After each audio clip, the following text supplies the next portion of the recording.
Hello मित्रों, आप सभी को राधे राधे।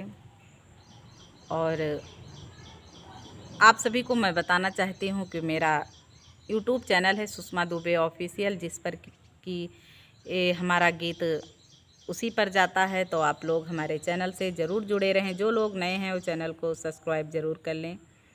और हमारे चैनल पर बहुत प्यारा प्यारा गीत हम लोग लाते रहते हैं। म्यूजिक के साथ भी हमारे चैनल पर गीत आता है और सादे में भी आता है।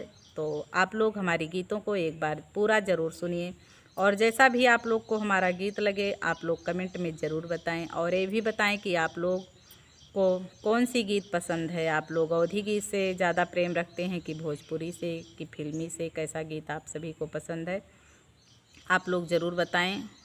और चलते हैं हम अपनी गीत की तरफ, आप लोग ज़रूर सुनिए। हमरे मई के कह रहनवा तू छोड़ाया बालमा, हमरे मई के कह रहनवा तू छोड़ाया बालमा, तू छोड़ाया बालमा, तू छोड़ाया बालमा, हमरे मई के कह रहनवा तू छोड़ाया बालमा, हमरे मई के कह रहनवा तू छोड़ाया बालमा, हमारे अम्मा का छोड़ाया, हमारे बाबू का छोड़ाया, हमारे अम्मा का छोड़ाया, हमारे बाबू का छोड़ाया, हमारे बाबू का छोड़ाया, हमारे बाबू का छोड़ाया, हमारी प्यारी बहनिया का छोड़ाया बालमा, हमारी प्यारी बहनिया का छोड़ाया बालमा, हमारे मई के कह रहनवा तू छोड़ाया बालमा, हमारे मई के कह रहनवा तू छोड़ाया बालमा,